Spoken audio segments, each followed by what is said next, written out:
આગેવાનોને દીક્ષા આપી છે. અને આ બધા દીક્ષાર્થીઓ કેવા સામાન્ય દીક્ષાર્થીઓ નથી.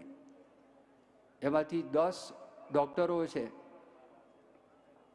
એમાં 12 વ્યક્તિ MBA થયેલા છે, 70 જેટલાએ માસ્ટર્સ ડિગ્રી પ્રાપ્ત કરેલી છે, 200 એન્જિનિયર્સ છે. અને જેટલા દીક્ષાર્થીઓ છે, દીક્ષાર્થીઓની અંદર 70% કરતાં વધારે એ પોતે ગ્રેજ્યુએટ છે.